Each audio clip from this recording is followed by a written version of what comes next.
You can help your life through music therapy. Give it a try and you'll surely see life is symbolized by the life tree. And truly happy you will be.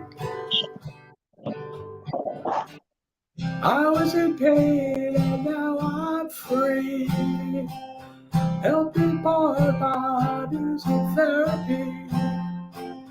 Now I am truly happy. So my expression is truly free.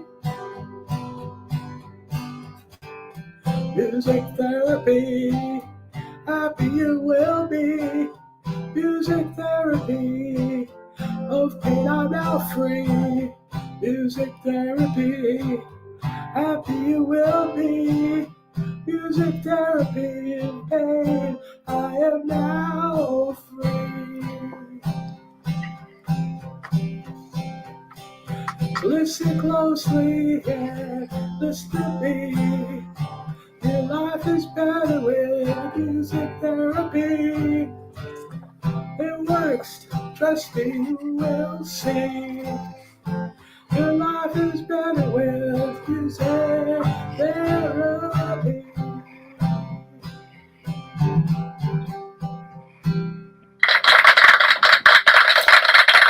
Thank you, Robbie. Thank you so much for that, brother. Yes, man. Gotta turn that off real quick. What's happening, everybody? It's the Music Therapy Show, or the Music Is Therapy Show here with myself, Music Therapy Laz, and our good buddy Brent, Octopus Ears. Hey, what's up, bro? Everybody? We got Brent out. We got Brent out on the road in a good connection zone. Unfortunately, he lives nearby an airport. So the airport, when he's at his place, the airport, like, just, try to get Wi-Fi or any internet that's going through your phone, just does not function very well. So we put him on the road here. And Brent and I've been on the road before. And I'm going to stay off the box as long as I can today. But there you go. Last time. There we go. The last time. There we go. And I am talking through the Jedi training sphere today. That's right. Not the mini, but what are they called? The mini Death Star. It's not that. It's not the sphere from the movie Sphere in a small form. It's also not the sphere that was in that movie. What was it called? Event Horizon. Did you ever see that freaky movie? About a multi-dimensional plane that we probably don't want to go to. That's a freaky movie from probably, I think it was the 90s or something, early 2000s possibly, but pretty freaky. Pretty freaky. Yeah, they try to go into a black hole, into the event horizon, and trying to go to another dimension, and they find out that maybe we shouldn't go there. And we have a lot of people in the chat here, so today is going to be a very special show because we're going to be having our friend Brent, Octopus Ears, talking about his experience with music, and it's a very life-saving thing for many of us. I mean, many of us, I can't imagine life, first off, without music. So first off, is there life without music? Could there be life without music? I don't know. Would you want life without music? Some people say that's the biggest thing that separates animals, is that we have music. Yeah, well, music is used, like you can even hear the birds in the background there. Music is used as a form of communication, and even the way that we communicate our feelings and emotions, sometimes we can communicate it better through music than we can even with words at times. My battery's low. Oh, I better plug it in. Okay, I got it. Oh, I got the cable ready. I was plugged into the phone for a while, making sure that thing's plugged in and ready for everybody here. But let's plug in the laptop here before that thing has a problem. No, we don't need to do that. Close that window. But let's say hi to everyone that's here on the live stream. If you guys don't know, this is the Music Is Therapy show. It's a little different than what I used to do on Sundays. I used to have a Sunday show called the Guitar Mods Squad show. And I found out that even though I enjoy doing things like modding guitars, I found that I don't have time for it. So it was kind of getting a little crazy where I kept trying to come up with mod ideas for guitars. And I think it's a really cool thing, a great hobby. And some people make good money at modifying and fixing guitars. And that's something that in the future I thought I might like to do. And that's why I started to do that. As you know, I fixed a guitar headstock break one time. I've done some other things, but I haven't gotten deep into the nitty gritty, like doing the soldering work and all that kind of stuff. I've done some of the other kind of setup and prep work on a guitar, but nothing deep like that. But I do have plans to do that at some point in life here. But first things first, right? And first things for me is getting the studio more running in a more quality fashion. Even though I have like this $40 mic right here, I do have plans to hook this up through an interface with much better sounding quality mic. And so that way I can actually do this show as a podcast, as well as some of the other shows that I'm looking to do on the gear and demos show. I've always wanted to do demos of gear because I love new gear. And one of the reasons why I'm doing the Great Purge, as I called it on my gear and demo show on Thursday, is to get rid of some gear that I'm not playing. Some of these are high value items that I'm looking forward to getting some good money for if I can. If I can't sell them at a decent enough profit or a good price, I may just keep them for a while.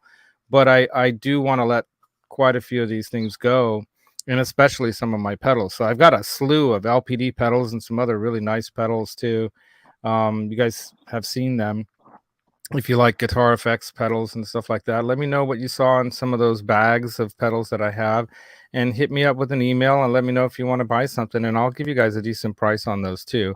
I'm not expecting full retail price on those things, even though they are in mint, like new condition with the boxes and all the packages and stickers and everything that comes with them. Usually I put all that stuff away with the box and all, and that way if I do ever want to sell it, I can give it to you guys the way I got it, right? So without further ado, we can start off the show after we say a thank you to those that I still have not updated the slide on. And this is something, again, that I need to get around to doing. But here are some of the supporters of the show. And it's not just this show, but it's also the Gear and Demo show. These are supporters that have been sending some PayPal support, so donations to the show. And this has not been updated. So Keith Holmes, for example, I think he's got at least another 10, 20 bucks to add to that, as well as William De Silva. Charles 75N is probably up to around 20 bucks or so or more. Gunnerman as well. Mike Olson there too. These are PayPal supporters. And then we have special supporters like Johnny Bean, who's supported me in so many different ways. It's not even, I can't even calculate that. Some of them you can't even put into dollar form because they're just, just hanging out with the guy. And a lot of things I've learned from him about not just StreamYard and this YouTube thing, but the whole social media game and, how to handle a lot of the trials and tribulations that come along with it, right, Brent? Like I pointed out to you, you put together a really cool video of your new setup there, and I'm like, dude, it's vocal is right and the amp is left, and he's like, and it's like sometimes you don't know what you're doing wrong, and you don't know unless somebody sends you a message that the audio's off or something. And then we've got other special like Janice that I use to monitor my videos. There's too close together for me to really tell. Right. So, yeah. And so that's the thing. And most people use a phone anyway to listen, so it's mono anyhow. But I was listening in my car, and I noticed right away, left, right. I don't know why it's hard paying left and right, but I got to figure it out. It might be the way the interface is set up, or it might even be the way that it's being accepted into YouTube, and you might have to go to a setting and hit stereo. That way, however it's set up, it'll always go left, right if it's coming in mono. But who knows? Who knows? It could be something with the way the interface is working. So then we got Janice Lala. Yeah, I'm sure you probably, again, like I was saying before to you, time, the amount of time that can go into putting a video together. If you haven't done it, like to actually put a video together, if you haven't done it, I mean, the littlest thing can cause a problem, and then you're starting over again. And what could be a 5-minute video could take you hours to do. Yeah. And some of those, that's part of longer I just videos. Put it out because I didn't want it to end up taking that much time. Yeah. And the ones that people do put a lot of time and effort in, those are the ones that get the big attention and the hits, because most people Oh, out yeah. there are not going to watch something that doesn't look or sound good. And I think that's why Yeah. Johnny knows, he appreciates me and you and other people too, but he also wants us to know, look, if your stuff doesn't sound good, you're wasting your time. and he's been telling people that for so long that it's like a broken record, and he must be tired of it too. So don't feel bad, people of the chat, when Johnny makes fun of us when we're messing up. We know we're messing up, but he also can't help it. Then he can't help himself to say, look, man, it's like, oh god, If this the sound that came through sounded good, it just was hard pan left and right. Right. In the end, it just wasn't ready for YouTube or for, you know what I mean? In that, if you want it to be heard and seen, it's got to be better. Well, yeah. So I know that I have to get better at it too. That's the point. Yeah. So right on. So moving on, Janice Lala. So many things as well. She is, an awesome supporter of the channel, and not just mine, but everyone on YouTube. I think she watches everything on YouTube. I don't think Janice sleeps. I think she basically watches YouTube all day long and all night long. And I was telling her, look, girl, get out there and play some music and get out in the sun a little bit, because it's all good that you're supporting all these people, but at the same time, man, you've got to go out and have balance in life, right? And then we got L&M Guitar Corner, many things as well. Can't say enough, how great it was to have Lucas and Martin visit. Martin visited me, and then they let me visit them, so I got to visit them. And believe it or not, you guys, they've surpassed me in subs, because they're a little way more on top of it on the technical side of all this stuff. But at the same time, Martin told me that I actually influenced them to start a channel. So I was rather, shocked to hear that, but that was really cool. I guess if I can do it, they can do it. And then we got Octopus Ears, who Albatross and more, of course, special supporter. He's, that's the number one thing, though. That's hooked up right now. Just, bro, just for you today. It's ready to go. So if you don't like that thing, I'll give you a fair warning, and then you can leave. And then we got Patty Dill, also Too Many Things. She supports a lot of people, has been making things, sending things. She sent me a keyboard for my birthday, for God's sakes. Michael B, we still have yet to use that $100 gift card. He was a special guest on the show, and we'll have him on again. He was the first one up here. Check it out first. And I'm like, yep. First one in the chat. And then we've got moderators like Metalhead, Hippie Poo Ninja, Jack the Rabbit, Dwight Bailey, Amanda Coombs, and Brad Guitar Miller. Come in anytime to the show, you guys. Moderate if you can, but I don't expect it. And then, of course, I have Janice and Johnny and Octopus Ears and L&M Guitar Corner as moderators as well. I think Michael B might even be moderator status. I'm not sure. So, Patty Dill, I'm not sure if you are, but let's see. Let me look on my YouTube. So I'm not even looking at YouTube right now. Yeah, Ryan said you have a if so still about Brent. Yes. Ryan was reaching out to me. He's probably already in the chat. I just responded to his email. Let's go to the YouTube. I was watching last night's Saturday night show. And by the way, the picture in that thumbnail, you guys, that's Brent playing James O'Brien, JJ of the really, really awesome new band Star Zero. If you guys haven't heard this band yet, their album hasn't fully dropped yet. It's been like they've been releasing just like any good band, they release songs here and there, and they've released I think maybe 4 songs so far, and I think their album's coming out soon. I think we all know that the new Mammoth WVH Wolf Van Halen album is about to drop next week, right? Should be dropping. I'm getting mine. I'm waiting for my signed copy in the mail. I got one of the special discs, the LPs, the vinyls that has the album, one of the album cover kind of things on it. So that's super cool. And what else? What else is dropping? Do you know anything else that's dropping? Ears? New music? No, not really. Do you ever follow that guy Music Is Win? Yeah, a little bit. Yeah, he was talking in his recent show. He was with Tim Pierce, and they were talking about a guitar that he had to get at this shop that Tim took him to. And he was talking about he's very excited about his first, full album coming out. And I'm really excited for that too, because I think the guy's a really great player. He cracks me up. He's funny. he does good videos. It was one of the first like lesson packs or whatever you want to call it that I bought off of YouTube. Was one of him and Robert Baker's. Right on. And I went through it a little bit, but I have the attention span of a dog chasing squirrels around the yard, and so I only stick to things so long, and then I get bored or I move on. And that was at the very beginnings of his training kind of lessons thing, and it was a little raw, a little rough. I bet you the newer versions of that are updated and much better.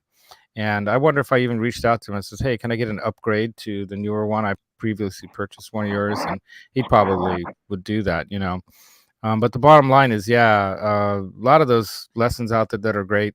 I've got the slide guitar one from RJ. I got Robert Baker's, several of his, how to play rock guitar, kind of classic rock and that stuff. And then I have the Beato book thing. I got that full package with the ear training and everything. I still haven't even opened. So there's that too, that I at some point when I have a little more time, or I should just try to slowly start to break into some of this stuff, right? Don't you think? Brent, like, how do you learn? I mean, how do I learn? I just play. That's how I learned. I just sit and play. I took lessons for a little bit to start to understand, to basically, the teacher gave me a rough idea of theory and kind of like, put it in my head that theory is a thing kind of thing, so, and then I've taught myself from there on out. And I've bought some books here and there on different things, but there's patterns on so many patterns on the fretboard that you could figure out over time too. Right. Johnny Bean's also here somewhere, I think. Let's say hi to the people of the chat. I'll take this thing out of here. So we started off with our good buddy, and we usually say hello to the people in the chat on these shows, which is something I might consider not doing as much going forward with this show, because I'd like to try to keep it to an hour, and that way make it more concise about the subject matter. But for now, we'll continue the way we always have, which is Michael B, Sean Hockey, then Patty Dell. Then we got Michael B back again. Here we got William De Silva. Robbie who is that guy singing? That's right. That's you, Robbie. Got to have Robbie back on too, because sometimes I talk too much in these shows. I don't know why. And I take a little bit of the time away. And we got L&M Guitar Corner with the Safari Raid. That's right.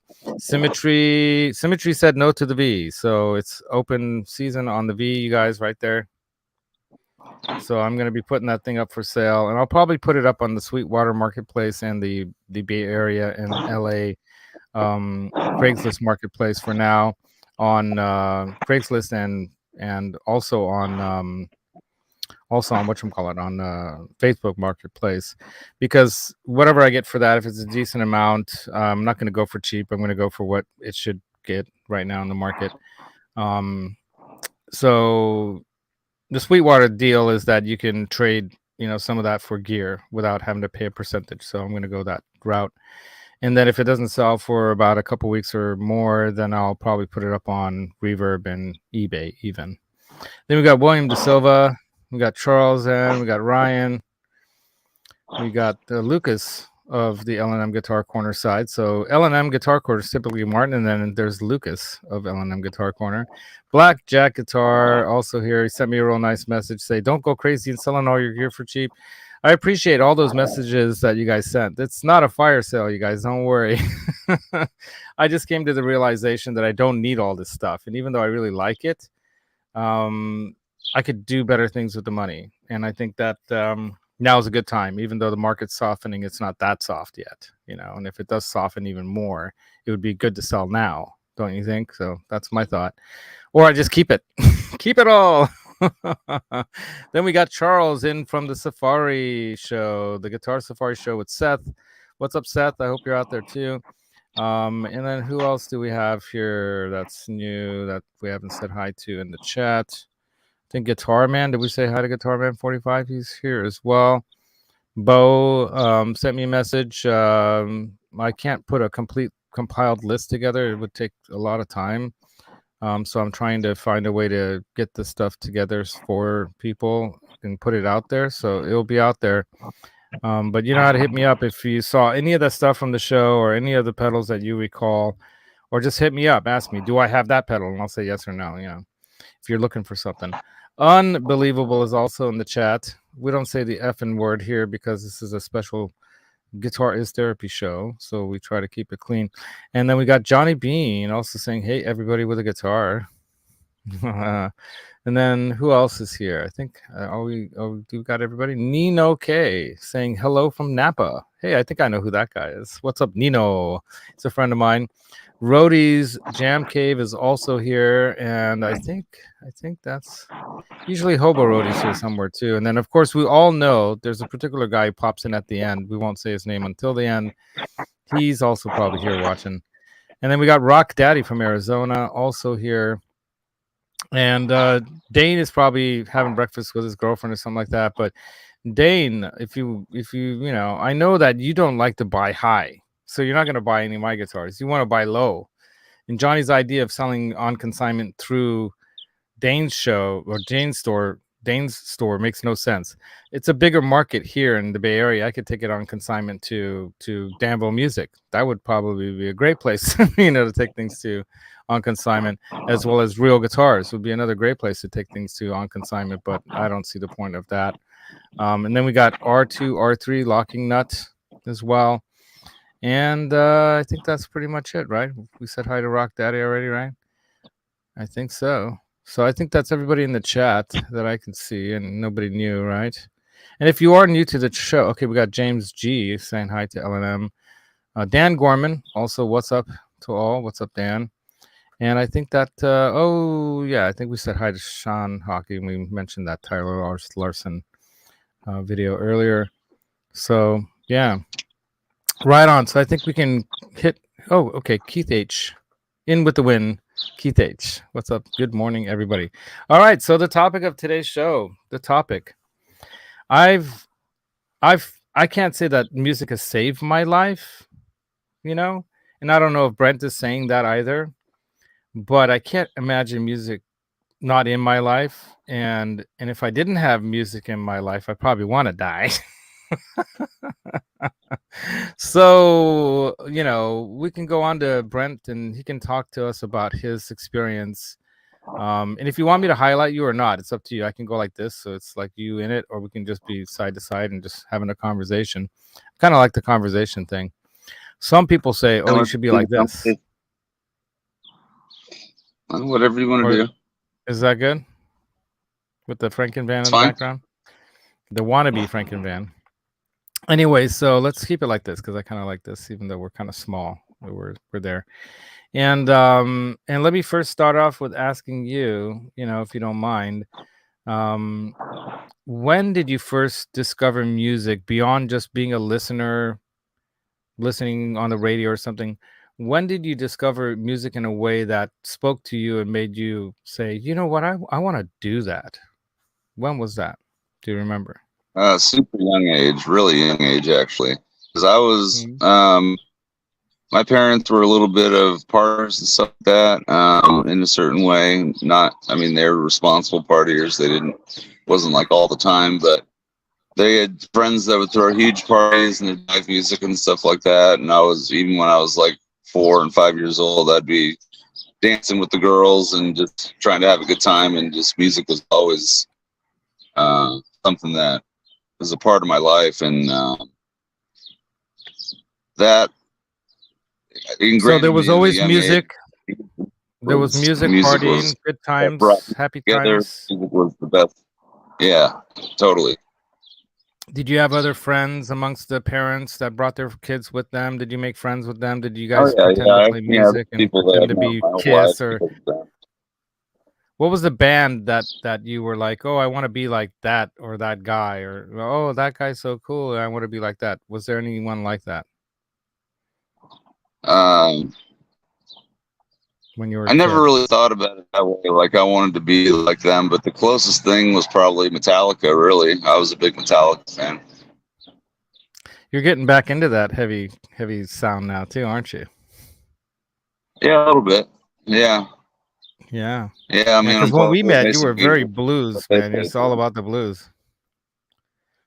Yeah, and I like the blues and stuff, but there's just so many people that do it and do it so well that I found it. I think it's going to be better for me to play heavier music, because I think that's a genre that needs more people. I think for sure your friendship with JJ of Star Zero has influenced that as well, from what I recall, right? Oh yeah, totally. Yeah, getting into, being friends with a band and getting into a band of that genre certainly played a role in me getting back into that music. Right. Because there was a band that I used to listen to a long time ago called Fair to Midland. I still listen to them, but they broke up a while ago, and that was one of those bands. When they broke up, it was kind of hard on me as far as not listening to heavy music anymore, because it was like that was kind of my band, and I was really upset when they broke up. And so it's like, I mean, there was a whole story about that I'll tell real quick. Like, I used to go. So me and my ex-girlfriend, we used to go to these shows and see this band called Fair to Midland. And the first time I saw him, he was just singing his heart out. And I ended up talking to him after the show, and he had a show the next night in San Francisco. We were in Sacramento, and just told him, dude, good luck. I don't know how you're going to sing tomorrow night after you sing your lungs out tonight. And he just gave me a big hug, and it was just like, I was an instant fan. I was like, I went to shake his hand. What he put into that, right? Yeah. Yeah, I went to shake his hand, and he said F that and gave me a big hug, and it was cool. And so we became big fans, and so we went to, every time they came to Sacramento, we went and saw them. And the last time I saw them with my ex-girlfriend, he told us, like, if you guys ever quit coming to our shows, we're not going to play anymore. And then her and I broke up, and then missed one of the shows, and then they quit playing. No way. Oh, come on, man. I don't know. Wow. I swear to God, I don't know if it was because of us ever, but it happened. That was real. And so it was like, it was tough. It was like, damn, I hope we didn't play a role in that, but I don't know. It was the whole thing. Right. Well, Uneffin Believable here says that music gave me an appreciation for life. I learned early on that I am disposable. I don't think that's true, but guitar playing changed that. So he found acceptance and not feeling disposable by playing guitar. People started to notice, and I think a lot of people turn to music. Like my cousin Joe had an extremely amazing talent for playing baseball as a catcher, especially. He could middle school, he was so already so good that the coach had him playing so much that basically they blew out his knees, and when his knees blew out, he couldn't play anymore. And you have a similar experience in a way. We can tie this into that, and you can talk about that once he lost his knees and he couldn't play and he wasn't part of the team anymore, everything that was connected to that life disappeared.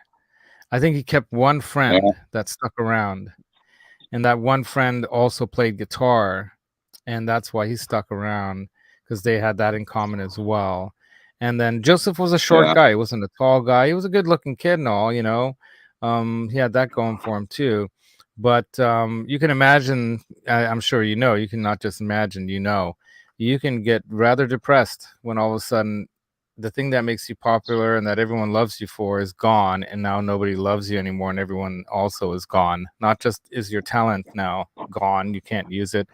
Imagine losing your fingers and you can't play guitar anymore. Sure, you can find other ways, but you're never going to play the same. And Joseph could have probably been in the business at that age. Yeah, at that age in middle school. So by the time he was transferring high school, everything was pretty depressing.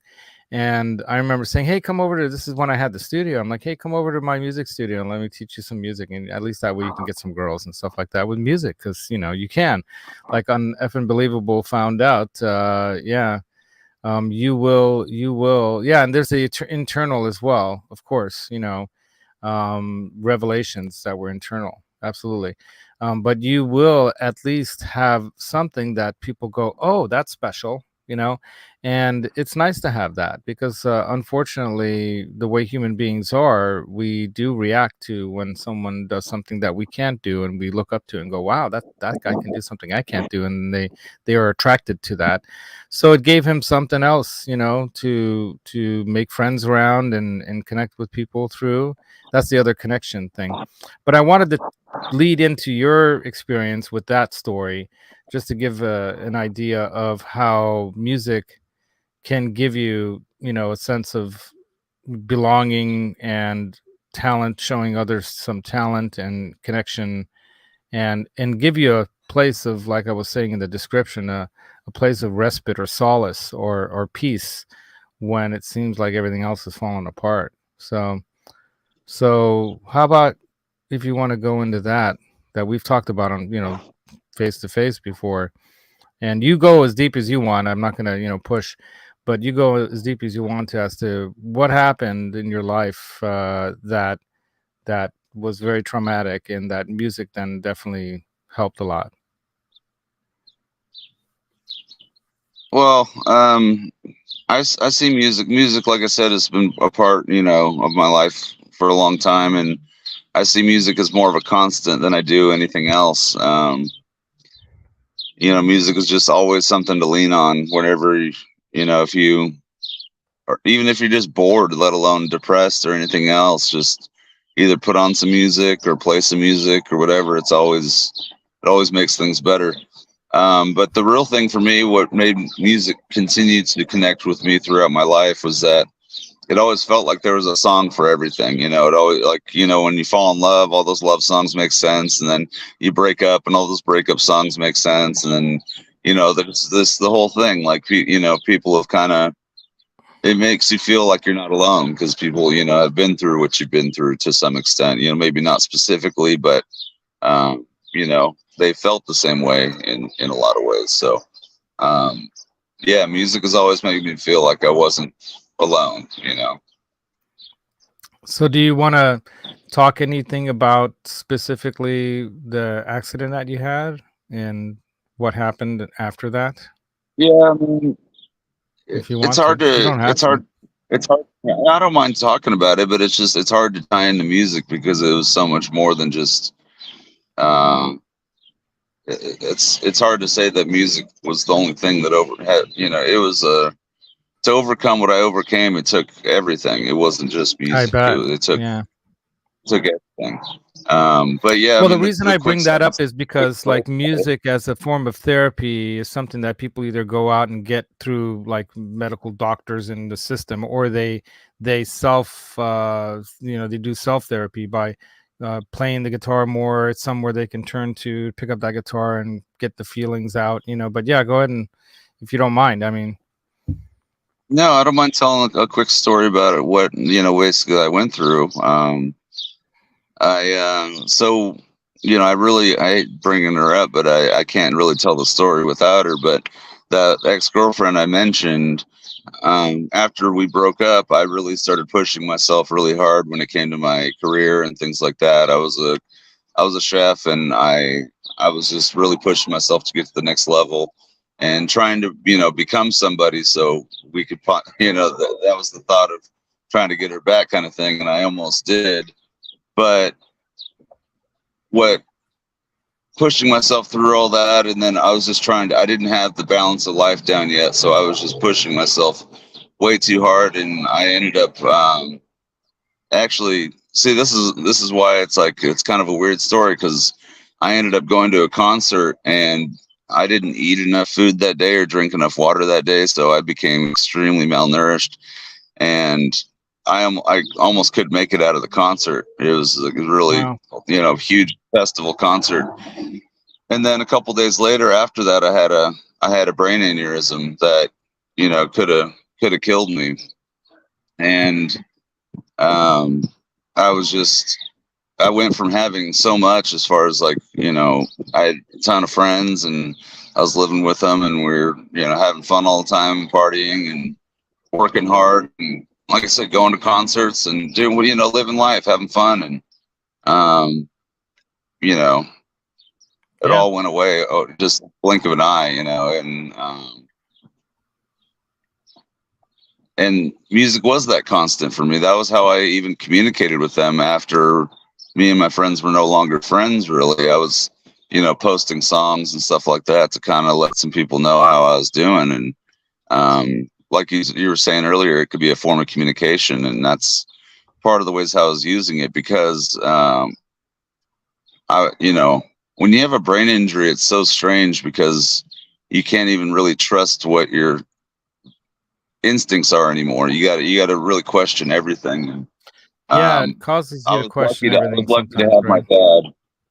I was lucky to have my dad because he kept me sane. He kept me he's like, no, that's not the way to think about this. You need to steer it this way. And he was good about helping me through that in that time, because I just wasn't thinking clearly. I was so close to death that I couldn't even think about life. It was really how it was. And did you have any kind of a sorry? I was saying, money at that time meant absolutely nothing, because I was so close to death that nothing mattered besides trying to survive, kind of thing. It was all instinctual stuff kicking in. And after all that, I had myself a motorcycle, because I grew up on motorcycles, and I'm a good rider and all that. And so I was riding my motorcycle all over the place, and that was a bit of my therapy at the time. Trying to just feel free and trying to take some time to recover, and then unfortunately I was in a pretty rough motorcycle accident where I was concussed severely. It was almost a head-on collision, and I could tell, my brain hadn't even been healed from the aneurysm yet, and then I compounded it with that accident. Wow. Which wasn't my fault, just stuff happens. But after that, that was when it became really tough, because I couldn't really talk after that. It took me months to relearn how to talk. And was that due to the concussion, or was it due to your injuries physically? It was just compound to everything, and part of it was just psychological, because I could still understand and everything, and I could still really put sentences together in my mind, but I was just I was so done with the world that I didn't want to even speak. That was almost how it was. I just didn't. Wow. I didn't want to. I didn't want to interface with the world. I was just I was really. That's. I guess that's. I literally was. I was. I was ready. That was what was so hard to really make that turn back to wanting to make things happen, wanting to make life happen again, and. It was hard to turn that ship around, because I'm pretty hard-headed, and when you kind of make that decision to make your mind up. When you make your mind up, it's you usually go through with it. That's usually how it is. And turning that ship around is really tough. And truthfully, this is the biggest part I think music has helped us through this YouTube community, man. I'm telling you. I started watching your show and and Ben Coombs' show, and obviously Phil McKnight's show, and just started talking to people, and it just gave me people to talk to, and we had common interests, and turns out everybody in here for the most part is pretty damn cool. And so really, it really helped me find some level of regularity, having you guys to kind of lean on. Dan Gorman, no, I don't really ride anymore, but I'm over the fear now. I had some fear for a little bit. But I could totally ride. Don't. I'm like, don't do it. But my dad put me on a bike when I was 4 or 5 years old, so I've got it in me. But I would definitely be smarter about it. I would never. I would want to. I probably wouldn't want to ride in a city. I'd probably want to get out of the city if I was going to ride. But truthfully, I'm thinking about if I want to ride again is get a dirt bike, because there's no cars out there. That's probably a good move. Even though you will still crash there, it'll be under your control. And the bottom line that they always say about being a motorcyclist and a rider, it's not if you're going to be in an accident, it's when. and it's everyone that's ridden that I've known that's a rider that rides on somewhat of a regular basis has been in an accident, and some of them have been near fatal. Some of them have just been dent and scratch, and they pushed the bike away, and no one even knew it happened because they went out and Have you had ever a seen drink Joe or Dirt? something, Have you ever seen Joe Not in a Dirt? long time. I saw it, and it was so Okay. long ago, and I I probably love that wasn't movie. paying And close there's attention one to part. that. But yeah, There's one part where he's in the fight with this big dude on this oil rig, and that's funny, Sean. He's in a fight with this dude on an oil rig, and he gets knocked on his ass, and he goes, and luckily my neck broke my fall. And that's exactly how I felt in that motorcycle accident. Because I'm pretty sure I broke my neck, but they didn't even do x-rays or anything. But the doctor's just like, yeah, someone almost got some new organs. yeah. Hey, that's cool, You know, man. Thanks. I I'm almost glad I I'm glad I almost covered. ran into yeah, Octopus Ears. We'll put that back up, okay? Yeah. I wanted to put this up because this is why I wanted to have Brent on, because a lot of people don't know other people's stories, you know, and you know how people can be on social media, man. They could be brutal and they can have like absolutely no problem with, Oh, you yeah. know, shaming or saying all kinds of really messed up negative things at people, and they don't know what they've been through. And part of the reason why I started my channel was to do something music therapy in the first place. And then I got really involved in all the gear stuff, and during COVID I got COVID, you know, gear gas madness and all. That's why I'm getting rid of this stuff, because to be honest with you guys, I don't need this stuff. It feels nice to have it, but I'm beyond having that feeling now. I'm like past it. I'm like, now I'm thinking more like I just want to get gear that I want to use and play, and I don't really think I'm going to have a lot of people coming into the studio here and playing my gear anyway, and I don't need to show it all off and all that stuff. I'm past having the gear as some kind of a soothing thing, you know, to make me feel good. I'm beyond that now, and I'm ready to let it all go. I mean, I pretty much will keep some of my favorites and some of the things that I have a lot of meaning to me, but there's almost nothing up here that I wouldn't consider selling if the price was right, you know, because to me, it's not things that matter. It's people and stuff. And I want to do things on this show, particularly. I still want to do the gear and demo show, but I want to do things on this show. I want to blow this show up as much as I can, blow it out, you know, make it big, because I really want to do something that can make a difference in people's lives and help them. And so that's why I'm trying to do this. And so if I can get some of that money put into making this show better and making a podcast out of it with a proper mic and the right kind of everything, you know, like what Phil McKnight recently got set up with by the Mackie guys, you know, get it properly set up like that so you can sound like a professional podcaster and really put together some really quality stuff. That was really cool. And I set him up with all that. Yeah, and dude, you too, you have like the voice for radio and stuff. Not that you don't have the face for YouTube, you do. So you could totally make something of it if you do want to go through with your plans of going back to school and studying psychology and stuff. Man, I'm excited for that. But we'll get back to your story here. I did want to say in the chat, people are talking about why is OU812 blocked, or if somebody. I never block anyone from my show unless they're saying things that aren't nice or being mean. There are moderators in the show, and I'll leave that up to them if they're blocking anyone. But if you are saying things in here that we don't want on the show, you probably will get blocked. So that's all I know that I can say about that. And that's all I will say about that. So be nice or be gone, as Hippie says. Don't be you know what. Otherwise, you won't be here.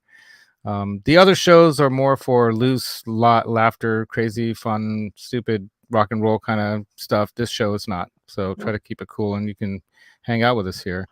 So, okay, Hobarodi has a story here. I was running along Highway 84 about 45 miles an hour after a couple of somersaults, and I saw my bike floating overhead and land out in front of me. So, wow, that must have been a... I've had that happen to me on a BMX bike. And then we have Wayne here also, new to the chat. Thank you for joining our show here. Don't forget to subscribe and all that stuff. Thank you. I hit Bambi on my bike, and it changed my life. I'm bad ways, but I still ride. Yeah, I know how that is too. I've had a couple accidents in cars, and one time when I was jogging through the forest, I almost ran into a deer running through the forest. It just popped up behind a bush, and good thing it didn't take off at me, and it took off to the right or my left, and that was a pretty wild experience. But But yeah, I've had a few near-death experiences in cars. Yeah. Yeah. Oh, symmetry. Well, okay. I don't know what the issue is, dude. So let's just drop that subject for now. I don't know what the problem is, and I'll handle that. If there's an issue with someone being blocked and I didn't say to block them, I will revisit that after the show. But let's just stick to the topic here, and we'll go from there. I do want to grow the show, but I want the show to be about this subject and not about the people in the, chats having issues with people liking them or not or whatever. So we'll deal with that, and I'll talk to the moderators and see what happened there. But yeah, next time we'll make sure that's cleared up, and we'll make sure things are cool. But yeah, so back to your story. So you had the motorcycle accident then, and so after the aneurysm, you had the motorcycle accident, and then you lost everything after that, and that must have been really hard, because from our conversations, I don't want to reveal anything without you revealing it, but you told me, do you want to go into any specifics about what exactly you lost and what that made you, how it made you feel, and what like you said, it took a lot to turn around and want to live again. Once you were able to get out of the hospital on your feet and out there, what else was, making it difficult for you? What I did that, because basically how I ended up looking at it was like, because this was all happening in Sacramento, and I just told myself, like, I need to just give myself a shot somewhere else, because this is just not working for me. Whatever's going on here is just not working. And so that's when I went down and I just took all my shit, packed it in my truck, and went and moved down to LA. And I moved down to LA to cook. So I was, I put a lot into cooking, and even though I had my brain problems, I hadn't forgotten how to use a knife, and I know how to cook. So I went down there to cook, and had a lot of really great experiences, a lot of bad ones, but mostly great. I shouldn't say a lot of bad ones, but it was 90% good, 10% bad, but the 10% bad still showed its teeth sometimes, Right. Yeah. But yeah, I told myself I'm not gonna, I'm gonna make it happen one way or another. I'm not gonna just let life keep kicking my ass. I'm gonna just fight through it. And so went down to LA and was cooking for a while, made some really good friends down there. But I was working with some pretty significant. I have to say that from what you've told me, you've made a pretty significant dent in the cooking world down there, in a way, right? Yeah, we were on the restaurant I was on. We were on the Food Network, and yeah, it was a cool experience down there. I did a charity event when I first moved down there, just to try to get my foot in the door with one of the chefs, and we ended up raising a ton of money for this disease, which was great. But also, when I was working, when I first got into the kitchen and started chopping some things up, I was bumping elbows with this guy. This guy was like hustling and right up against me. I'm like, who the hell is this?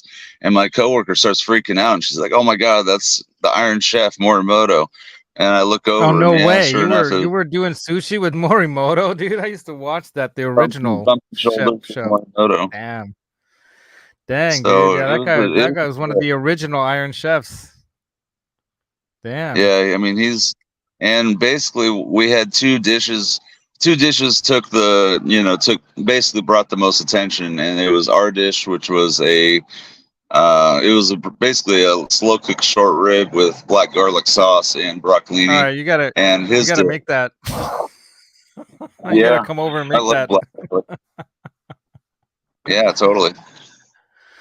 So I don't know if you guys knew that Brent was that level of a talented chef. So when I'm saying that, I'm like, I didn't even know he was rubbing elbows with that guy. I mean, holy mackerel! But if that guy had your respect, you know what I mean? I mean, dang. Well, that was just a charity event. There was a packed kitchen. There was 20 chefs in the kitchen, so Yeah, but here's the thing, bro. Don't underestimate your talent there, because here's the thing. I've seen people get up on stage next to rock stars and they can't play an E chord, let alone a C chord, Johnny. And and and you stood there and kept going and like, hey, I'm just cooking here, man. You know, Yeah. and he wasn't like, oh, who's this guy over here? Get rid of him. You know, if you're up on stage and you can't pull it off, they're gonna pull you off so fast you didn't even know what hit you. That's You know, true. so Yeah. if you're still up there and this guy's like rubbing elbows with you and he sees that you're chopping it up like he is, and you know, he's not like looking at you or why are you here? Somebody get rid of this guy. He's making me look bad. You know, if anything, it was kind of like you guys seem to like be bringing the best out of each other, right? Yeah, well, I don't want to say that. He's in his own, man. He was I locked in. know. That'd be maybe a stretch, but yeah, still. Anyway, so pretty cool, man. Dude, you gotta cook that up next time you're over. Just tell me what ingredients you need, and we'll go get them fresh from the farmer's market here on a Sunday morning or whatever. Stay over on a Saturday night. Maybe next weekend we'll do this. We were planning. I'll try to clear it with the woman, and we'll the little woman. And I'm totally kidding, honey. If you're listening, I love you. We'll clear it with her because we got a lot of stuff going on, but we can manage. And I do need some help in getting all this stuff kind of ready for sale. You know what I mean? I want to take pictures, box them up, and get them ready. I see like a lot of things that I don't plan on keeping on a pedal board and that I plan on keeping. I'm going to even have it ready and in a box and ready to just ship out as soon as somebody buys one. Got a lot of LPD stuff, you guys. So if you're LPD fans, I've got lots of those pedals. So, and it's not that I don't want to keep them. So I'm not even playing them. I might keep the Vermin because I really love that one. But for example, the 68 Deluxe that I have, the purple one, that one's pretty special to me. But, honestly, I like the EVH overdrive better. And I've got the amps that sound like that, I don't really need that sound of a pedal per se, unless I really want to use it with my Black Star when I go out and play out. And that's when I have used it. But I've I did the 87, I did the 68 and the EVH overdrive, the black and white stripe one head to head. And the EVH does everything I want it to do. Plus, it has the whatchamacallit in it. Noise gate. The gate, yeah, it has the noise gate too, which is just great to have on a high gain type pedal like that. So, and I'm not that particular of my sound. Like I'm such a pro where I'm so particular of my sound that it has to be exactly like what the 68 Deluxe can do. Whereas there might be some people out there that really, really want that tone. Yeah, I gotta say, man, that right, James G, that EVH overdrive, man, that thing does. I mean, it just does it. That and the other one that I really like is the Friedman, the OD, what is the Brown Eye or what do they call it? The which one I'm thinking. Yeah. The BE whatever it is, BE 100 or something like that. The BE something. BEOD Deluxe. That's the one, dude. The BOD. I have the special one too. The Sweetwater one that has the special kind of. It's kind of a limited edition. So that one also, I really, really like that. But out of all those, if I could only take one to a gig, it'd be the EVH all day long. Those other ones are great too, but the EVH one just does more and does it all, and it's killer. So I'm gonna keep that one, and the other ones are gonna go because I don't need them. And why collect stuff in boxes or sitting around in bags here? It just doesn't make sense. So back to you, Brent. So you had this experience. You told me that you lost a lot of friends, people that you expected that were going to be there for you weren't. Yeah, man. Yeah, so many friends that I thought were lifers that dropped me overnight. It was crazy. Yeah, and how does that make a person feel, right? Oh yeah, I mean, it was shitty, but you just got to have self-confidence and just keep moving forward. And right. Truthfully, what ended up healing my brain that years later after I went to LA, did my thing, but I was partying too hard, so I ended up leaving. I went to Tahoe, slowed things down, and was doing my thing there. and then ended up moving back home because I wanted to spend the rest of I wanted to spend time with my grandparents and spend as much time with like my grandma, especially as I could.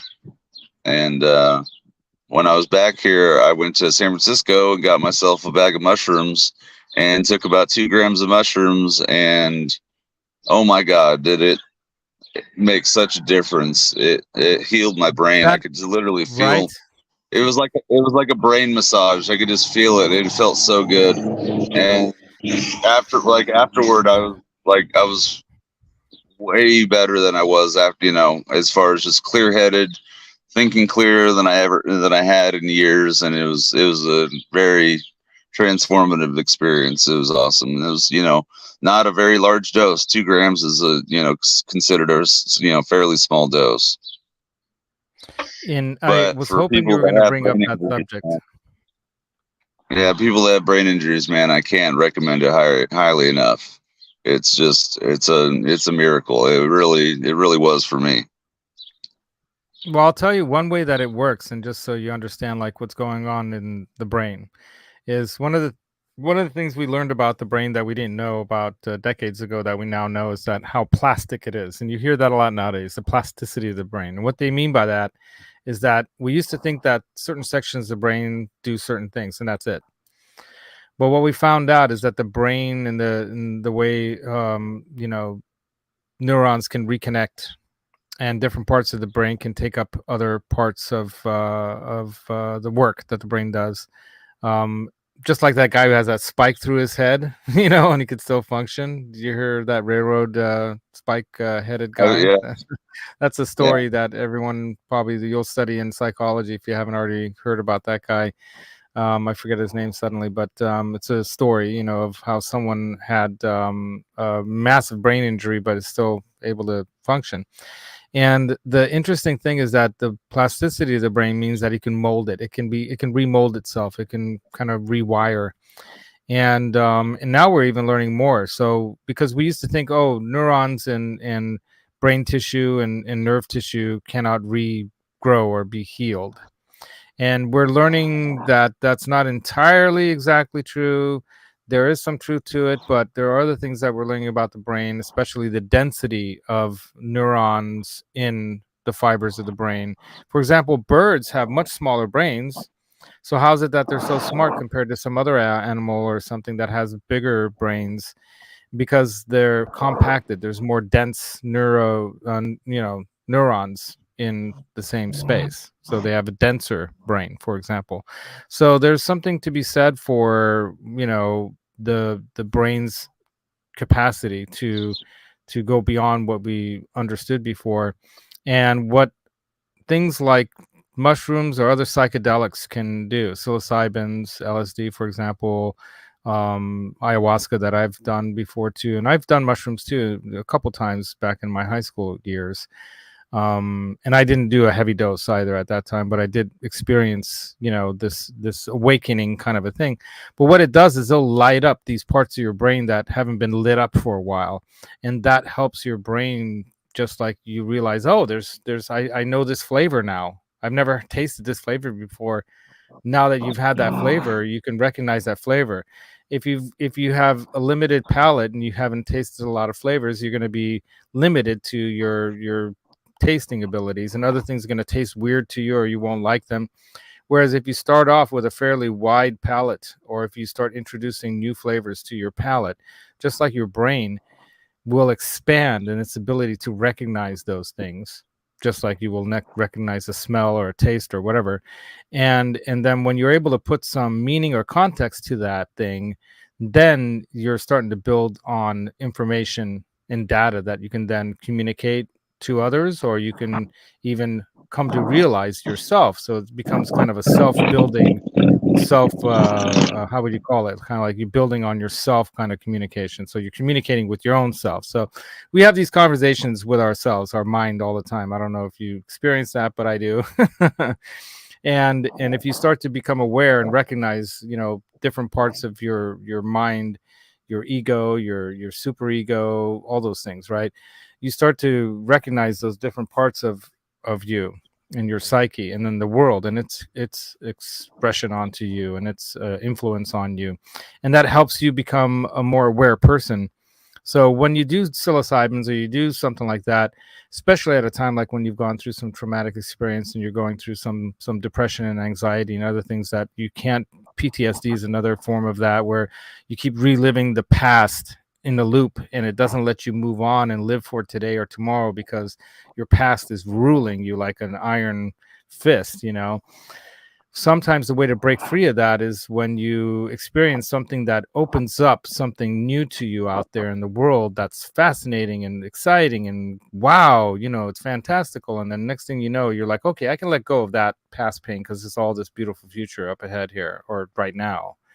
And so that's what's going on. You know, I think that's what happens and can help a lot. Well, if you've seen the studies done by Terence McKenna and guys like that, I mean, it shows that, you know, psilocybin will regenerate your neurons and regenerate right neural pathways, like turning a light on. Wakes it back up like a sleeping, you know, diode in a computer or something. All of a sudden you get some electricity into it and it lights back up again. Yeah, Sean says, I hate talking to me. That's funny. But yeah, so you took those mushrooms. It gave you a new perspective on reality, right? And I don't know about a new perspective necessarily. It just like it feels just like I'm back, like I'm myself again. Like wow, I'm healed. Like that's how it felt. It was great. Yeah. But you felt healed. I still had a lot of, you know, that's a great feeling, yeah, man. All right.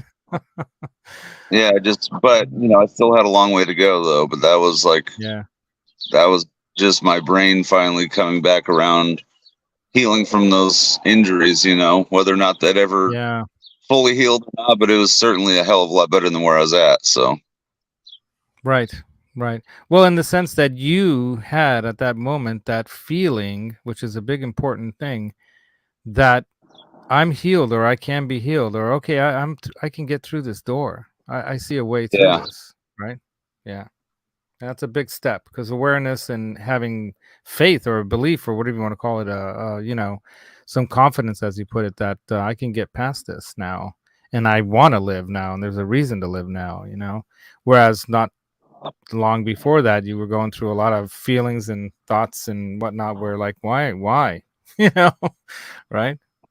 Well, the thing is, that wasn't the end of it, though. It wasn't like that just made everything go away. It was really the start of the healing process. Right. It was really the start of it. It was like when I started to turn the ship, where it's like you said, give you that nudge of like, okay, maybe, you know, I can do this. And it took years, so what were but the I feel next like steps? Truthfully, man, the next step for me, what helped the most was getting on medication to relieve my depression, because I'm on antidepressants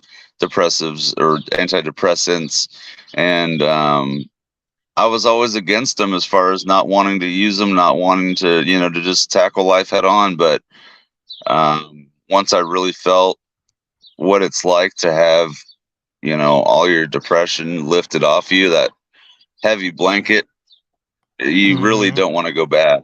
You know, you're just like, man, I can. You feel like you're just lighter on your feet. You know, you're just everything just feels easier. And I was afraid it was going to make me numb or make me, you know, in any kind of way set me back mentally. But it hasn't. It has really worked wonders for me. And it doesn't, like I said, it doesn't make me numb. It doesn't make me emotionless, which is what I was fearful of. I was going to ask you this question earlier, but Sean's putting it in his own way. Brent, did you ever experience an out-of-body type shiz? Out-of-body experience, like afterlife, death, kind of? Kind of, but yeah, I mean, a little bit. So when I had the brain aneurysm, I was living in I was living with friends. It was like a 5-bedroom house we were all sharing, and I went to the backyard because I didn't feel right. And I went to the backyard and I just sat down, and I just felt all of my energy, my whole just spirit just leave my body. And I went from feeling normal like I am now to just like I was just sitting there just shaking and I couldn't move, and it was like really, really bizarre. And there's more to that story, but it was a strange time. So did you come out of your body, and did you see your body down below on the grass there or something? Did you see from up above? That out of body thing is what he's asking, I think. Did you feel that? Did you Kind of, I mean, a little bit, but I was also like, I was kind of just barely above my body, and I was basically having a conversation with somebody about like, I was having a conversation like, don't move, you need to just sit here and stay where you are, wait till this passes, and all this kind of stuff. But I didn't. I'm stubborn, so I was like, nope, I'm getting up and moving, and it was a whole thing. It was not all good. Yeah. Well, when you go through something like that and trying to like going back to that memory of it, it's not an easy thing. It's just like when my sweetie had her ayahuasca experience. I've heard her talk several times with other people about that experience, and there are different details and new details that come out all the time. But all the details are the same, which is really interesting. But she had a very interesting experience, and I'm not going to go too into because that's her personal experience. But when we went to that shaman and we went through that in the jungle in Peru, it was just a one-night one, by the way. Sometimes you go to these like entire weeks-long kind of like experience where they take you through it all and bring you back. And the shamans are very involved in leading these things.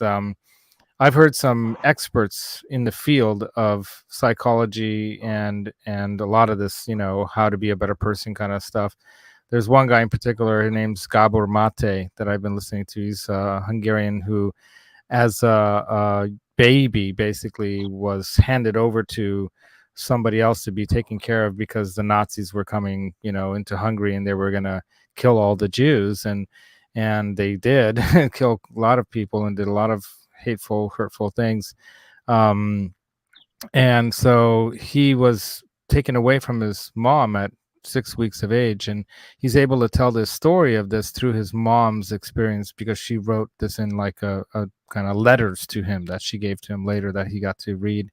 And then he was able to experience and understand a lot of his trauma in life came from a very early age from these traumatic experiences.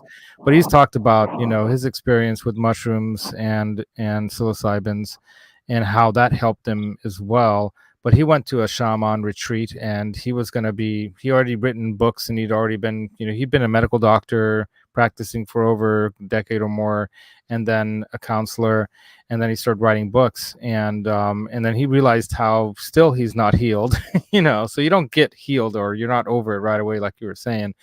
But you definitely can get to a point, like you said, where you feel like, oh, okay, I can see, like that song, I can see clearly now, the rain is gone. Yeah. I can see there's no obstacles in my way. It's going to be a bright, bright, sunshiny day.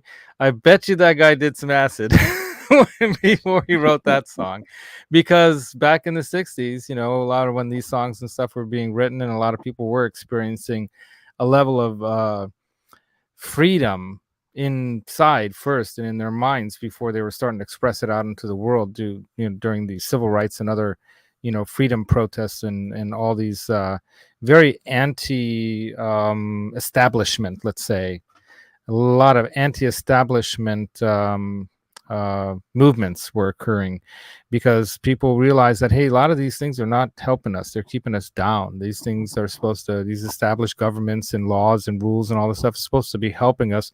And some of the stuff out there is not helping us, and it's holding us down, and it's not making us a better society. So there's a lot of things that have to be changed or made better if this is going to be a better functioning culture and society. And we are not even close to anywhere there yet, people. We all know that, especially here in America. We have a lot to learn from some of the other countries who've taken democracy and what we started and made it even better. And so I'm hoping for more of that. But not to get into anything politics, but But the psilocybin thing, this guy Gabor Mate talks about, and he realized that in his 50s he was finally diagnosed with ADHD, and realized, okay, that he's got that because of the symptoms. It's a symptomatic kind of behavioral response to trauma that he experienced in life. And everybody experiences some kind of trauma. It could be a loss of a loved one that's a family member or grandmother or father, or something like that can happen. Almost nobody ever goes through life without something traumatic happening in one way or another, right? Very few. And some of those people, for whatever other reasons, don't succeed in life in the way that they could. And then something happens that changes them, like what you went through. And you can come through that and become an even better person, like Jason Becker, who Johnny Bean recently visited, right? That story, I mean, he's even said that he's glad it happened to him because it made him a better person. He's able to help all these other people he never would have been able to help before. And he tries to stay alive and be there for those people by showing them that, hey, I can do it. You can do it too. You have a purpose. You can live for these other things. You don't have to have a functioning body to be a inspiration and have meaning in life. Isn't that a beautiful thing? So that's great. So yeah. So like your experience, you're talking about you started to break through by using medication, and you finally opened up to, hey, if this is going to help me, I got to use it. And there are a lot of people out there that probably should take some, learning from you on this, is that don't be afraid, but you do have to get educated. So how did you educate yourself about what worked with you? And how did other people in your family and others around you react to it? Did it help you? Does it hurt you getting jobs, for example? Because, they ask you questions like that. And a lot of times that there's a stigma to mental health out there that I think is really, really wrong. Because anyone that says, oh, I've had some, mental health counseling, and then then they don't hire you because they're afraid that you're going to go postal on them. Very misunderstood, for sure. It's something I've been saying for a long time, is that, the way that the amount of growth that we've made with technology over the last 100 years is the same growth we'll make when it comes to understanding the brain in the next 100 years. Because once we really understand how things work and how people work and, mental illness, I mean, there's studies out there saying that 80 to 90% of people have a level of mental illness in their life, that they're dealing with. And that's a very high number. And so it's just a matter of people finding ways to deal with it and then coming to terms with it. Because, I was strongly against it, but then I just realized one day that it's like, maybe I didn't need it at some points in my life, but I do now, Right. I was even talking to a family member, I'm not going to mention who, that told me that when she got to a certain stage in life, she was going through some issues where, hormonal therapy had to be considered. And before that therapy was administered, this person, and I'm not going to say he or she because I don't want to give away even who it might have been, a woman or a man in the family, because I keep things private when it comes to this stuff. But the bottom line is that the hormone therapy was finally looked at as a possible solution and was used and taken for about 1.5 years or so. And it made all the difference in that person's life. And they said, I don't know how I would have gotten through that point in my life if I hadn't finally, accepted that this might work for me. And it did. And they used it for just that 1.5 years, and it made all the difference. And I have other friends who have had situations where they started taking some kind of a medication that's known as an antidepressant or an anti-anxiety drug, and it's made all the difference in their ability to sleep. Which, if you don't have people, watch that thing about sleep that I put on my show a couple shows ago, or I'll post that up in the description here. If you aren't getting good sleep, it's going to wreck you. You have to sleep well in this life for your body and mind to function properly. And just having even, a few bad nights of sleep can really wreck how your mind and your hormones and everything works. You really have to get good sleep. It's so important. That's why I was saying to Janice, especially the older we are, Janice, the more sleep we need. Like a baby or a teenager, we need more sleep as we're getting older, because it takes longer for our body to well, to heal or to, rebound from the day's events, because our functioning is either slower or it needs more time to, heal or to rest or whatever you want to call it. Like when you go work out at the gym, one of the things I read about is that if you don't sleep well and get good rest, your that happens to your muscles happens during sleep. Doesn't happen when you're pumped up. That's just the blood being engorged in your muscles. That's not when you get growth. The growth happens when you're sleeping at rest. And if you don't have good rest, you will not have growth, and you'll just be breaking your body down. And that's why you see a lot of athletes that do exercise a lot, they're actually not that built. Swimmers, for example,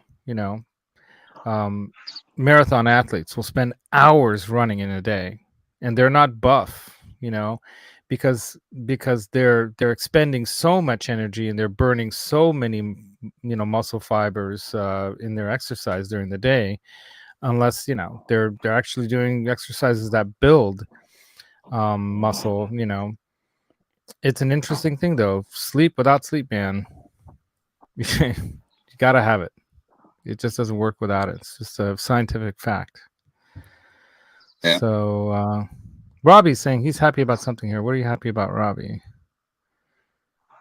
Mike was saying something. How's it going, Patty? Mike. Robbie, what are you happy about? I gotta have you on again, Robbie, because I didn't give you enough time to talk during your show. I'm talking a lot here too today.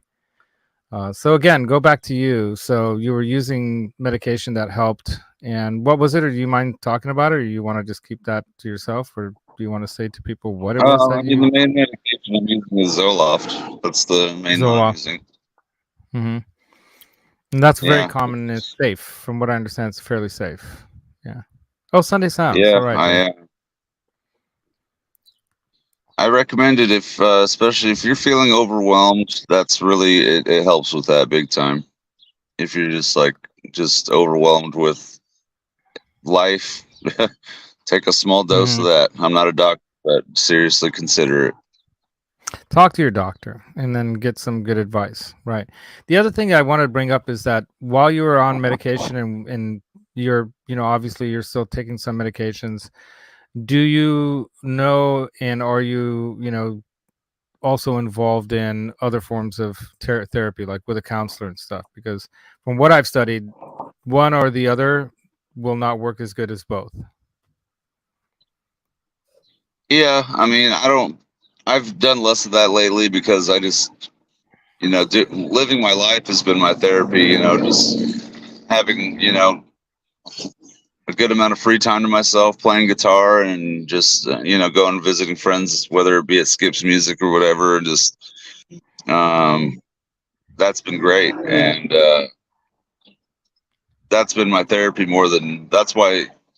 that's how music is therapy for me now. Is not just the playing music, but which it is, but it's, going and talking to friends and talking about stuff and just, it's the whole thing, the whole world. Yeah, I was really glad when we met. Yeah, me too, man. Yeah, it was really nice to get to know you, and having gotten to know you over the last, it's almost been almost 2 years now, right? I think so, yeah. At least. Yeah, and I could tell right from meeting you that you were a good and nice person. I could tell that. Hey, thanks, man. Just from meeting you. I knew you were a little bit nervous, just like anyone might be meeting anyone from YouTube or selling or buying anything from anyone, which was one of the main reasons we met. You were like, hey, I can get rid of this cab. You might be interested in buying this cab and putting some speakers in it, kind of thing. And it wasn't something I needed, but I thought, oh, this is kind of cool. I might want to mess around with building a speaker cab or whatever. And then since then, I got some other speakers from you that you found at a great deal. So that saved me a bunch of money. And still haven't put that together. We got to do that, right? Yeah, man. That wouldn't be hard. Cool. That'll feel good to finally make that into like a functioning thing instead of just a box sitting upstairs in a room with speakers in boxes. Yeah. Yeah, but it was great meeting you, and I could tell that, we were both looking for a friend in a way through this community, and we both found a friend through this Yeah, community, like totally. face to face, person to person. And it's not that the ones that you guys are online that we're not your friends, because we are, but you both, we both know, and everyone knows that when you really, and Johnny Bean, for example, knows, when you actually meet somebody and you actually get to know them and you can actually talk candidly and have real, human situations occurring between you, real people stuff that does bond you in a way that you can't bond online talking through a screen. You just Yeah, can't. You I agree. we do connect and bond, but having met Henning and touched domes and everything, that's a special moment. Having met having met Bill McKnight and giving him a hug. The guy's huge, by the way. He's a big guy, and just seeing him, face to face like that, and hearing his stories, and then buying the guitar that he sold to Dane, and having that Friedman guitar in my possession now for the last several years has been a great thing. All these things, there's like a connection. I've met Robert Baker, and that's one of the reasons why I bought one of his packs, his music packs. He's a good guy. I like his style. I like how he teaches. He's funny, you know he's hilarious. He reminds me of my young self when I had long hair, when I had hair like that, son of a gun. I had hair like that. And did you guys recently see that picture of Johnny Bean? Well, I gotta pull this up. I screenshotted this, you guys. Because I couldn't help but screenshot this. It's a bit blurry. All right, hold on. Well, look at this guy, man. Yeah, I could have hung out with this dude back in the 90s. Look at this guy. Young Johnny Bean there. I don't know if he's stealing cars there or what. But anyway, he's in between some cars. But anyway, Johnny Bean, young Johnny Bean. There you go. Long-haired young Johnny Bean. Love it, man. But the thing is Wonder if that I when can you find do meet, pictures of you with my long hair. yeah, dude, you got to find some. And then I'm sure people have seen some of mine. By the way, I made, like, as a joke for myself, I made a Funko Pop of my prom date Laz version. And I might actually make it next time I'm down there because it's hilarious. Anyway, because there's that one picture of me that you guys have probably seen. I could totally make It's one funny. of those too. Yeah, that's one picture I have with long hair. There you go. But we all, I've met, like, G. Butchnoff. I've met, of course, JJ and Ben Coombs and a lot of the other characters from Johnny's. Oops, where's my copy? It's empty already, thank God. But yeah, I met a lot of the people personally, like, you have as well, Brent, and it makes a difference to have a, face-to-face connection with somebody, right? Oh, big time, man. I mean, I always liked JJ, but I met him in person and hung out with him and all that. It changed everything, man. Yeah. Well, that guy's got so much charisma, doesn't he? Oh yeah, he's a cool dude, man. I mean, when I'm hanging out with that guy, and this is bro talk here, so just let me do a little bro talk here. But you can't help but have a bro crush on JJ when you're hanging out with the guy. He's got so much charisma. He's got so much positive, just loving energy toward everyone around him. It's amazing. Yeah. And when he's playing up on stage, he's just so into the thing, you don't see it as much. There's another side to him that's not the stage JJ, which is just so into the music. He's like in a realm of his own there, right? But person to person, that guy is like about as high on life as a person can be, and he just exudes this positive, happy, yeah, Laws, let's go, kind of kick-ass, kind of almost like, man, the world is here and let's grab it kind of attitude. I love the guy. Yeah, Artie, don't you have a bro crush on your bros over there at Ryan's OU bro 812? Anyway, just kidding. But you know what I mean by a bro crush, man. It's like you can love a man not romantically, you can love a woman not romantically, you can love a child not romantically. You can love someone from the past who's not even alive, like Mozart or Beethoven, not romantically, but just love them for who they are and what they've done. Like Einstein. I love Einstein for everything he's done. I mean, as wow, what a brilliant mind and a brilliant person, and what a amazing human. Just as anyway, but JJ is like that, right? He's like that kind of a guy, so it's great when you can actually meet some of these people that you see on the screen here until you actually hang out with them and you're with them, right, Gary? Like, right, G Butchnoff? I mean, and Alice, are you here? I don't know if Alice is here. I was hoping to meet up. We're gonna talk later today, Alice. We got to talk. Got to set you up with your very own one of these things, guitar hangers, But Alice Martinez, we've met her a couple times down in LA. I've met her a couple times by now already, and it's great to meet the people out there. You people in general. I love people. I don't know. I just love people. So anyway, sorry. Back to your story. I mean, but I thought we had to share that. Our relationship, I think, is one that has helped both of us grow, and I love that about our friendship. So I love you too, man. Love you too, bro.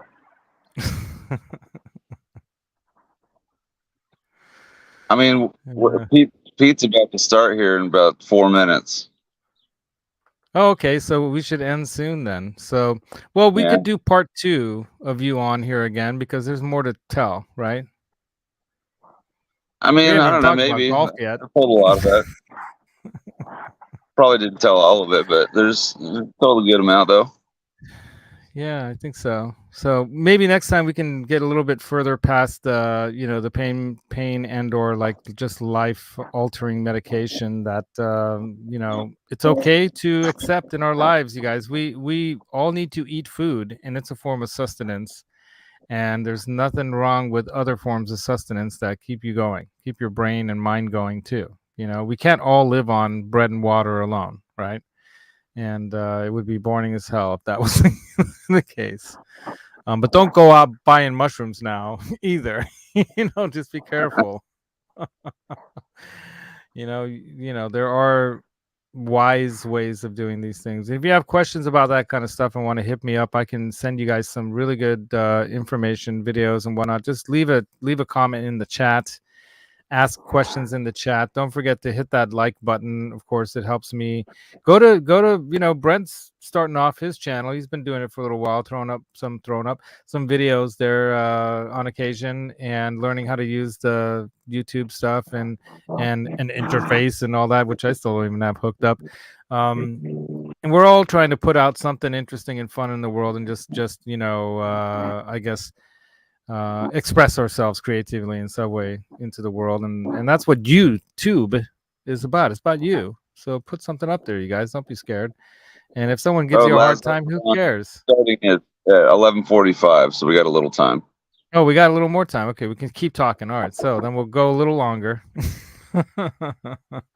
So a little longer, because we can't miss Pete, because I love Pete's show. Usually what I do is I'll go watering while I listen to him and water around the property here, because I have to do some of that by hand, and it's a great way to lurk and listen at the same time.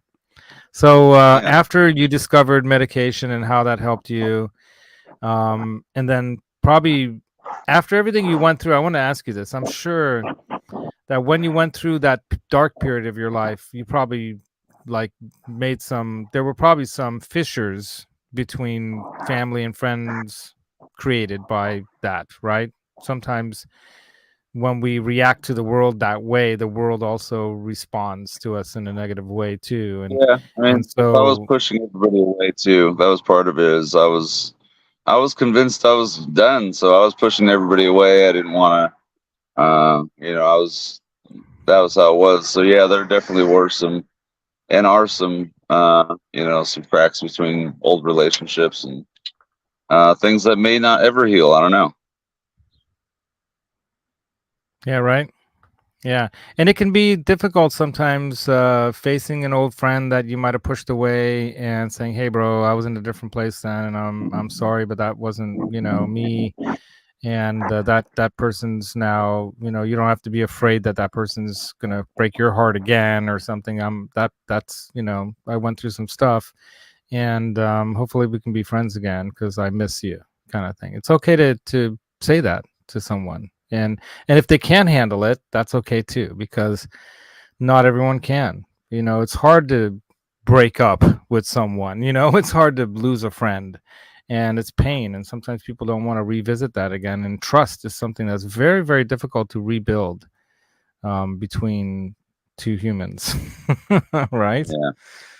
I mean, it's almost kind of like a PTSD experience in that it can be a traumatic experience to lose somebody, and they don't want to take the risk of going through that again, so they'll avoid it. And that's a perfectly normal kind of reactive behavior that we have to trauma. You know, we're going to react to it by avoiding, right? Yeah. So you got to let that be okay too, you know, and also realize that it's not you, or it's not even your fault sometimes that something that you quote did to someone, because a lot of our behavior is subconscious or unconscious behavior. And the more we start accepting that as being reality, you know, and stop blaming others and each other for problems that probably occurred or that affected us, that we responded to maybe in the wrong way, or maybe at that moment was the right way to respond to it, and then you had to understand why you responded that way and then get beyond it. But the bottom line is that it's okay to let the past be the past and move on. It's okay to let it go, and letting go is big. So hence, bye stuff. I might even let that. Oops, knocked over my little phone holder thing. I might even let go of that thing. I mean, somebody asked if I would sell that, and I said no. But you know what? I'll sell that too. I'm okay with letting it go. There are a few of mine. I mean, that's a really great guitar, though. That's one of the earlier ones. That's the 2020 model for sure. Because I bought that in what? I bought that in late 21, and it was still in a box, and the box had the original pieces of plastic on it. So the tape, it wasn't taped over, so it had never been opened. And the cardboard was old, and so was the plastic. So that means it had been sitting in a warehouse with that same, you know, tape on it, and the tape was already yellowed, you know, so it's already been sitting in a warehouse for a year at least. So that was an early model, and Johnny's played it, and so have you, and it's nice. It's one of the Jackson, you know, kind of feel guitars. I mean, it has that kind of a feel to it. It very likely, you know, some of those guitars might have been checked out by Edward Van Halen before he passed away. It's possible, because I was in 20. All right. When did he pass away exactly? Do you remember? Like, I got to look that up. Seems like yesterday, but it also seems like forever. I'll have to look it up now. Yeah, that's how it goes. EVH passing. Let me see. What does it say? Not paying, passing.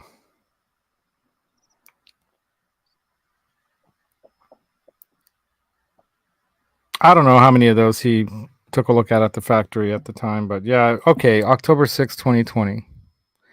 So I think they had already made lots of these before he passed away, right? But he was probably going through quite a bit at that time, so I doubt he would even be going to a factory or any of that kind of stuff, so unlikely. Oh, L&M Guitar Corner, shameless plug away, my friend. They released a short today. Oops, that moved too fast. And then here it is. Go check that out, you guys, after the show here. Or click on it now and then click back, and that way you're doing the refresh, as Johnny says.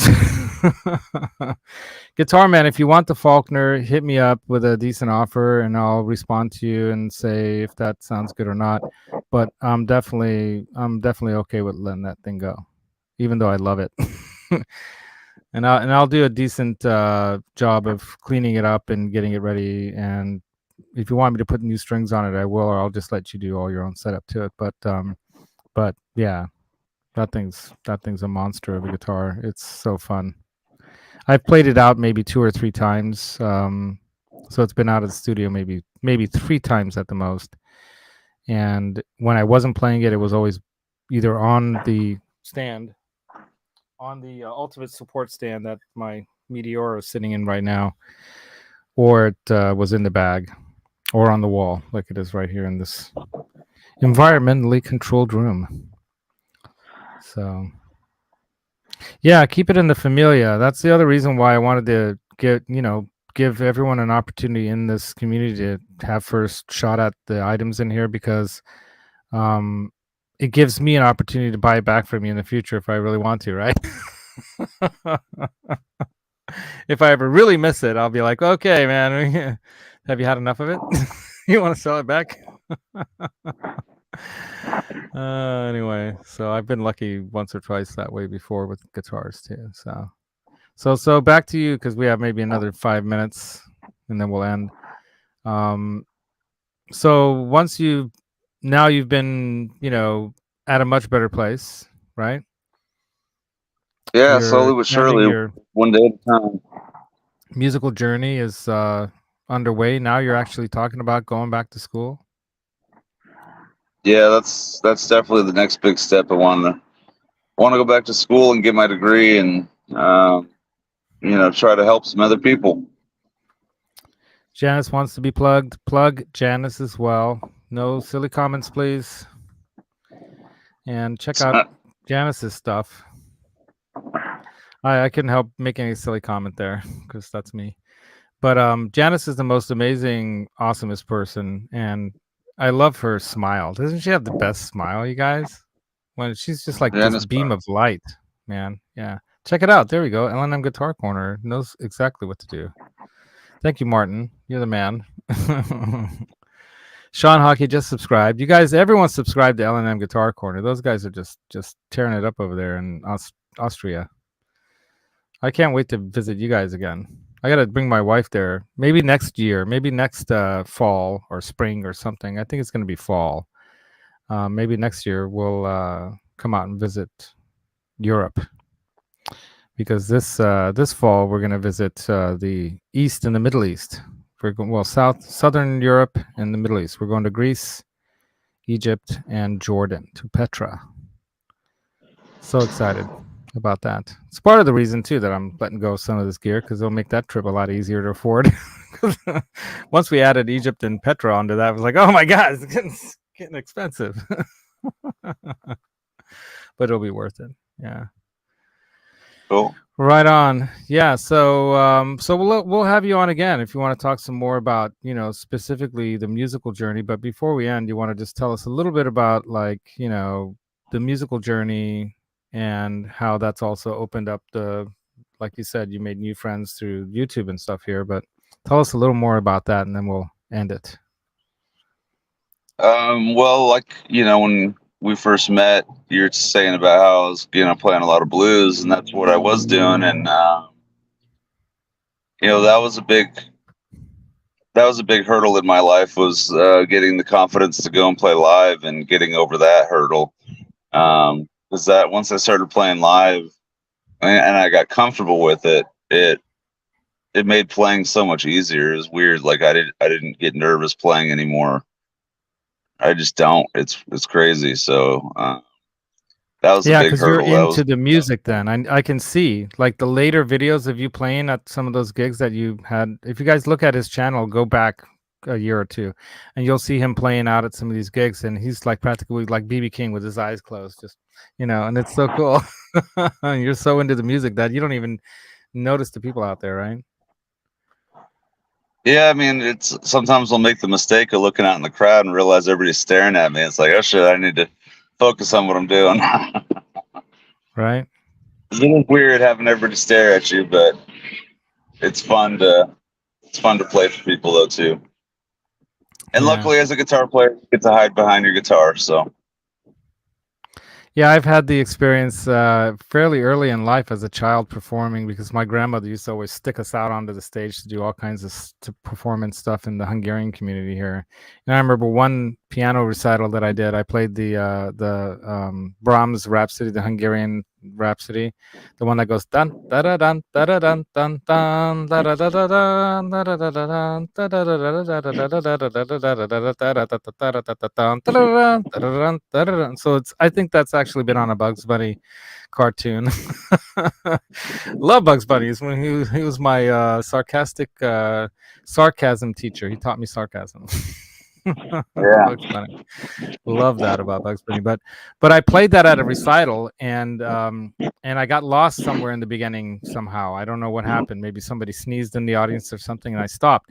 And then I messed up, right? And I stopped. And the whole audience, I heard the whole audience. It sounded like the entire audience went like that. And it seemed like to last forever like that, you know, and I didn't even look. I didn't look over at them. I just looked back at the keyboard and I just started from the beginning, and then I just killed it. It's like all of a sudden the pressure was relieved that they already went, you know, the pressure was relieved and I just killed it, you know. And this guy comes up to me later that night, this old dude with a beard and stuff, and he walks up to me and he says, "Son," or something like that, you know, "young man," or whatever. And I think I must have been like 12 or 13, right? He comes up to me and he says, "Young man, that was wonderful." He said, "Don't feel bad that you made a mistake. That's happened to me at Carnegie Hall. So see you there, kid." You know, and I'm like, yes, I could do it. If he could do it, you know, he says, "You could do it." And so that gave me so much confidence afterwards, because he's like, "That's happened to me at Carnegie Hall," you know. And I still have that dream. It's a silly dream, but I still have that dream that someday I'm going to play up the piano at Carnegie Hall, you know. You never know. I'm not dead yet, as Jason Becker would say, right? So you never know how it could happen. Having those dreams, having those hopes, buddy, you know, that makes life worth living, doesn't it? To have those dreams and those hopes that, hey, I can do it. Someday I can play up on stage. Now I don't have the fear. Now I'm doing this for myself and you, and just let it come out, right? Yeah. It's all about having fun too, man. Have fun with it. Yeah. If you like what you're playing, other people are gonna like what you're playing. Well, Martin and I certainly expressed that at the Motel 8 that one night at NAMM. The first night at NAMM, we played like for 4 hours. We were jamming out, and we practically drank that whole bottle of Four Roses. We were having a good time, and that was fun. That was the longest I'd played in a long time, and it felt so good. Yeah, I did play at the Ferris Airport too, but yeah, and I hadn't played piano in months, really. I mean, sometimes I go like so long. I can't remember the last time I actually played the piano a little bit at my brother's yesterday, because I finished refinishing my sister-in-law's piano, which I actually have to go over and do one little more top coat on the bench, on the top of the wooden bench. I ran out of finish, and I just at the end, it's like, I'm like, oh dang! So I'm gonna have to redo that rattle can top coat with the. And I met them at NAMM this past time. Mohawk brand finishes, excellent finishes for finishing guitars. But yeah, I played at the Paris Airport, and that was fun. Yeah. So yeah, exactly. How do you get to Carnegie Hall, right? Practice, practice, practice. Absolutely, Rock Daddy. Well, you guys, that's the show. We went double time, I think, almost here, right? Double the time almost. Pete Thorne is starting in 2 minutes. What's that? My phone's about to die. and Brent's phone's about to die. So plug it in, start your car, and everybody head over to Pete Thorne's show. If you want to, tell him it's a Music Therapy Labs raid, and let's try to get some more people in here from Pete's channel. He's a cool guy. I talked to him at NAMM once. We talked about strabismus, which we both have, and he's a super cool guy, man. He's like God, he's like one of the most approachable rock stars out there today, because the guy's a star, but he doesn't act like it. The guy's a rock star, but he doesn't act like it, man. He's such a guy, cool guy. I have both his albums, by the way, too. So yep, yeah, you've blown it in front of big crowds. It'll happen. It's all, you know, everyone's done that, and it's okay, you know. But until next time, you guys, don't forget that the secret to tone is in your mind, but the feel comes from your heart. Put it together with some musical instruments.